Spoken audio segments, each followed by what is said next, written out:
Bismillahirrahmanirrahim. Assalamualaikum warahmatullahi wabarakatuh. Alhamdulillah, dalam kesempatan kali ini kita bisa bertemu lagi dalam kita belajar akidah akhlak ya.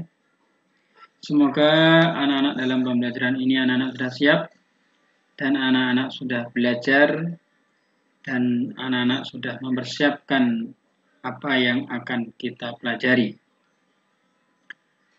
Sebelumnya, seperti biasa, Pak Ali menyampaikan dan Pak Ali selalu mengingatkan, jangan lupa ketika mau belajar, khususnya dalam pelajaran akidah akhlak, anak-anak lebih dahulu membaca Bismillah, ya, basmalah, kemudian baca Al-Fatihah, setelah itu membaca Asmaul Husna.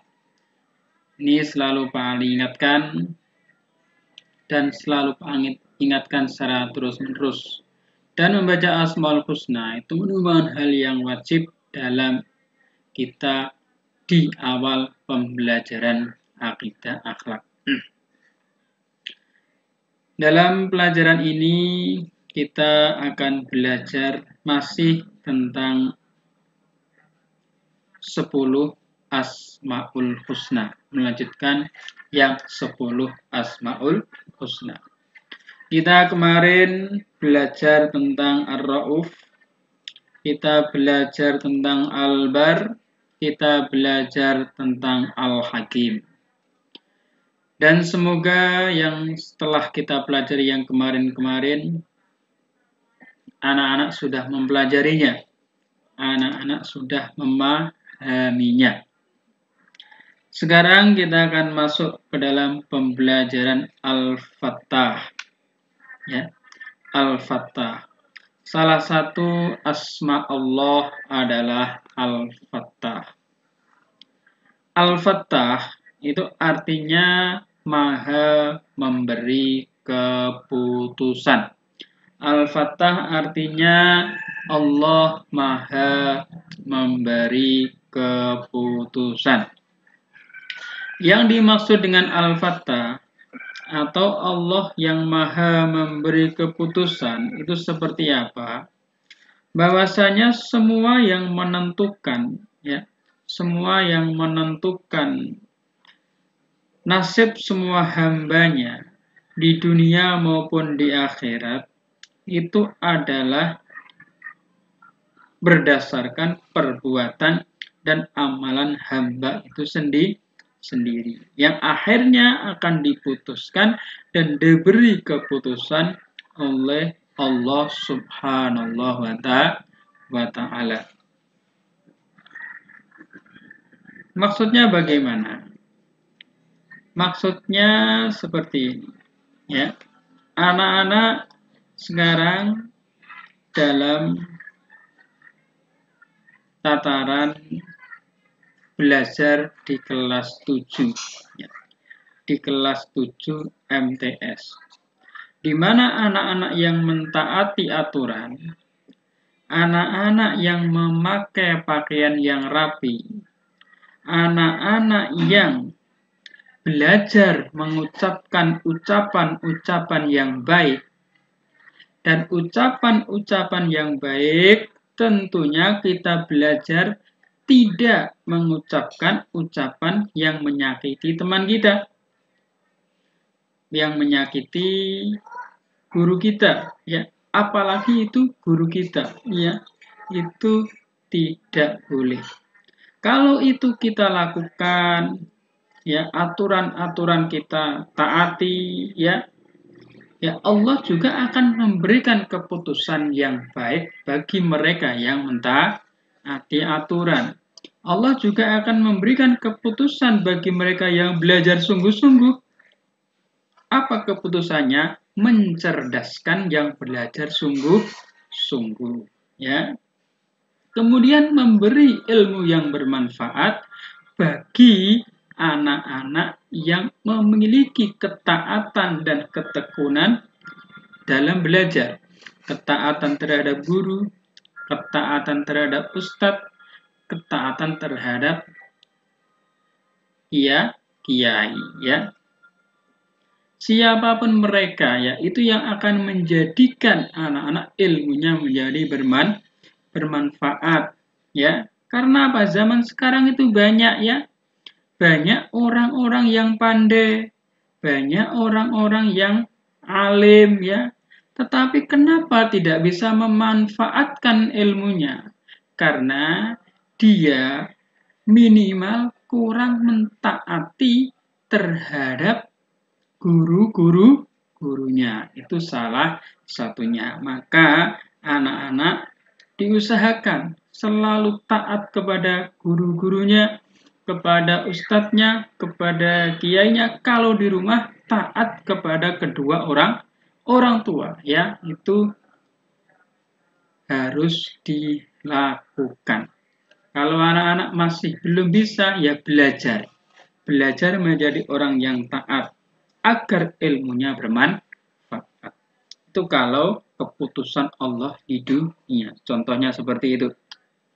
Kemudian, keputusan Allah yang hakiki itu akan diberikan kapan? Akan diberikan pada saatnya nanti. Yaitu apa? Ketika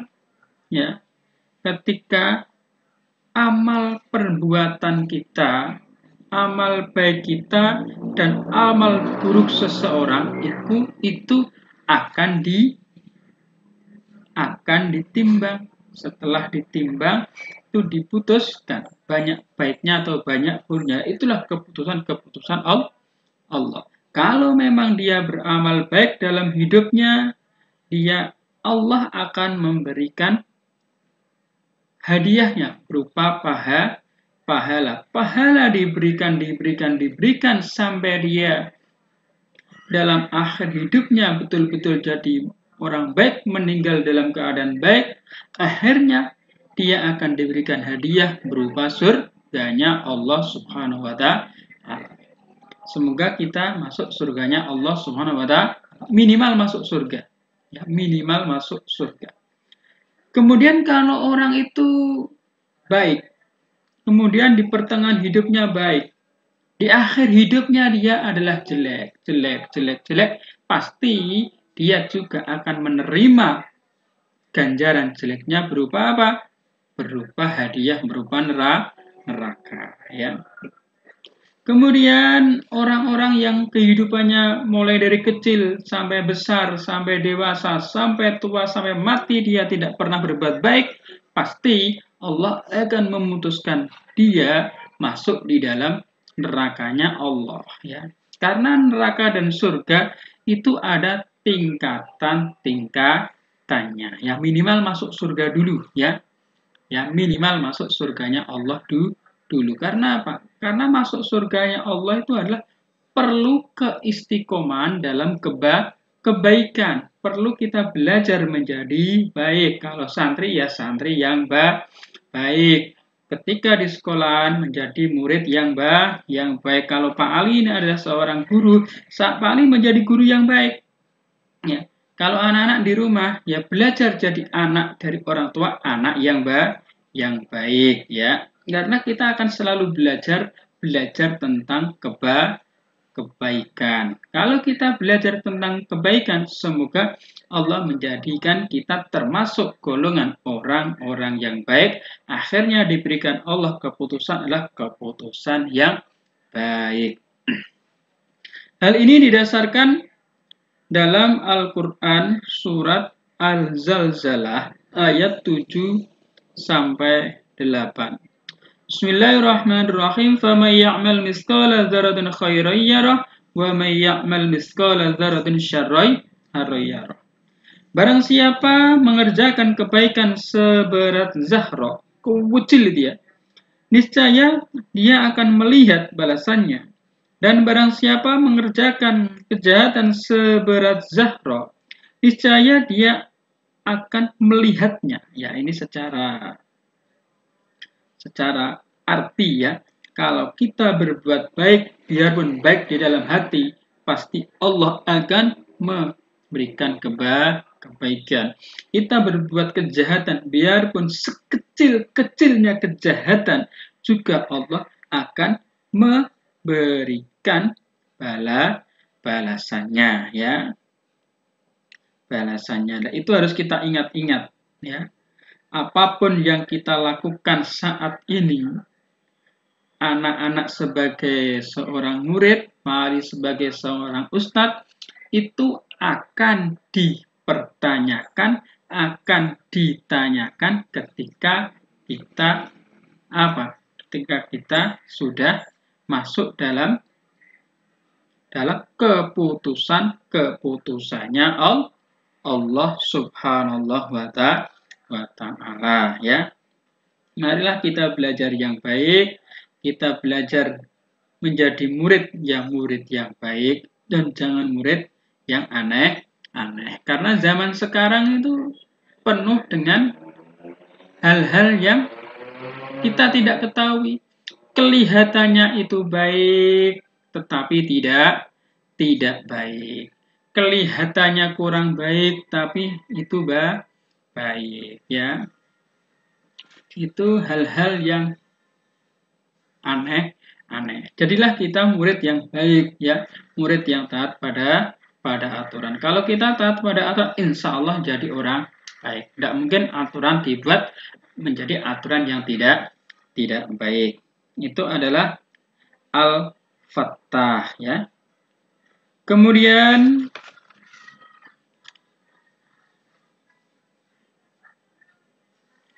dijelaskan pula di dalam Al-Quran surat As-Saba ayat 26. Bismillahirrahmanirrahim. Qul yajma'u bainana rabbuna summa yaftahu bainana bil haqq wa huwal fattahul alim. Artinya katakanlah, ya, Allah kita akan mengumpulkan kita semua. Kemudian dia memberi keputusan antara kita dengan benar. Dan dia yang maha pemberi keputusan, maha mengetahui. Keputusannya Allah pasti benar secara hakiki. Tidak ada yang bisa mempersalahkan. Tapi kalau keputusannya manusia, itu belum tentu benar secara hakiki, ya. Contohnya Pak Ali. Tidak usah kita mencontoh pada siapa-siapa saja. Kita mencontoh, saya contohkan Pak Ali saja, ya, yang sedang mengajar, ya. Saya melihat murid itu belum tentu secara hakiki murid itu benar. Saya bilang benar, saya bilang murid itu baik, belum tentu dia baik. Karena apa? Karena seorang guru itu masih ada keterbatasan dalam melihat kebaikan seorang murid. Tetapi kalau Allah tidak ada keterbatasan untuk bisa melihat keputusannya.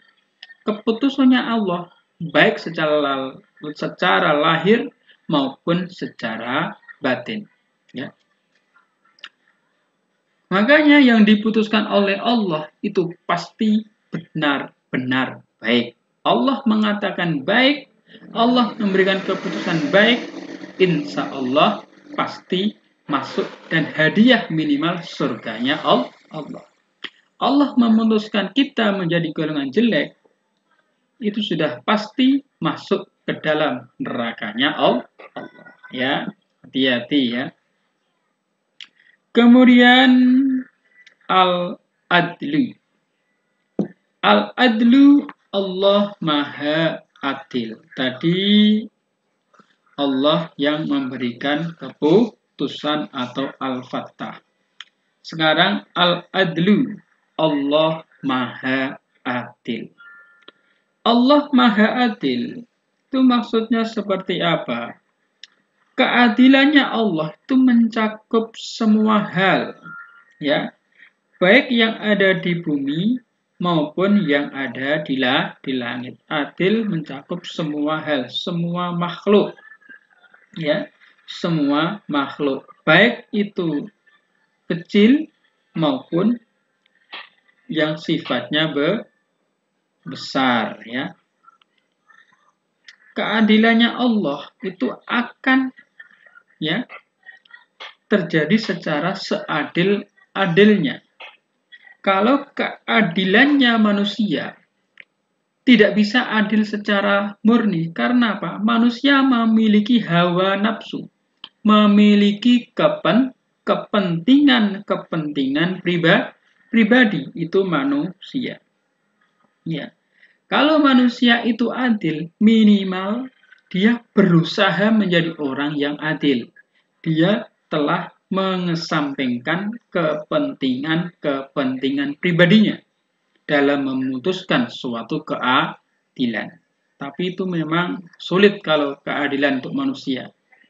Bilang manusia, contohnya ya Pak Ali bilang, saya ini adalah orang yang adil. Itu pasti saya orang yang paling tidak adil. Ya. Kalau anak-anak mengatakan saya ini orang yang adil, pasti yang mengatakan seperti itu dia adalah orang yang paling tidak adil. Ya, karena apa? Baru mengatakan seperti itu saja, itu kepentingan hawa nafsu dan perasaannya sudah menguasai pada manusia. Ya, karena keadilan itu adalah di luar kepentingan. Karena kepentingan adalah yang menumbuhkan hawa nafsunya manusia. Keadilan Allah SWT itu sejalan dengan rahmat dan kebijaksanaan yang dimilikinya. Ya. Di dunia Allah memberikan rezeki kepada makhluknya, baik yang beriman maupun mereka yang tidak beriman kepada Allah. Makhluknya yang beriman kepada Allah, ya, sampai akhir hidupnya beriman, meninggalkan dunia dalam melafalkan lafal la ilaha illallah. Kemudian keadilannya apa? Akan diberikan Allah keadilan. Keadilan berupa balasan dari dia beriman kepada Allah, yaitu menjadi orang yang soleh. Ya. Kemudian diberikan hadiah berupa surga.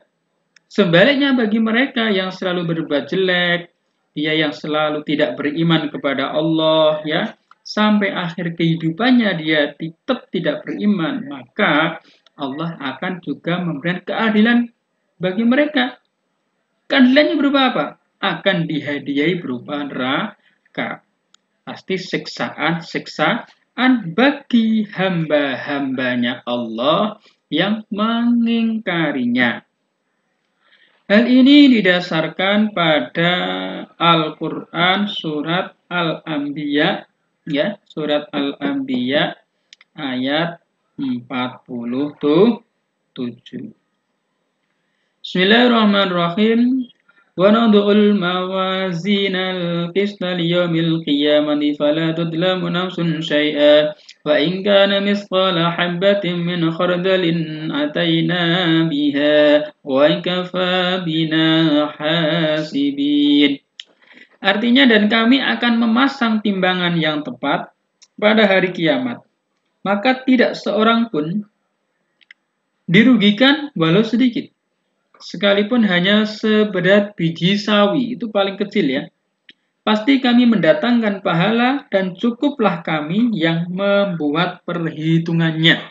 Ya, bayangkan Allah sudah memberikan sesuatu yang luar biasa. Sekecil apapun kita lakukan, itu akan ditimbang oleh Allah. Manusia tidak akan dirugikan.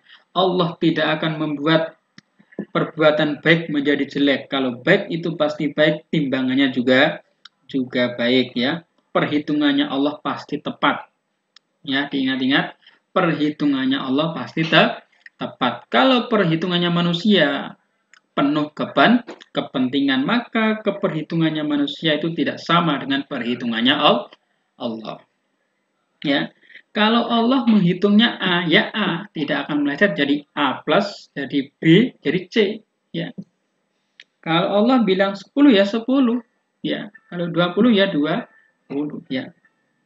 Itu kalau di dalam perhitungannya Allah. Karena tidak akan meleset apapun yang dihitung dan ditimbang oleh Allah Subhanahu wa Ta'ala. Contohnya apa? Seseorang yang mengaku beriman kepada Allah, Juga dia harus mengimani Allah. Kalau dia mengatakan saya Islam, sekarang akhir zaman ini kan banyak KTP Islam. Coba, agamanya apa? Agamanya Islam. KTP-nya apa? Islam. Bisa syahadat, bisa rukun Islam, lupa loh. Orang Islam kok lupa rukun Islam, ya. Bagaimana rukun iman? Lupa, ya. Orang Islam kok lupa rukun iman. Padahal kita harus mengimani sifat-sifatnya Allah. Kalau kita mengaku orang Islam, kita juga harus belajar tentang apa itu Islam, iman kepada Allah, belajar tentang asma-asmanya Allah.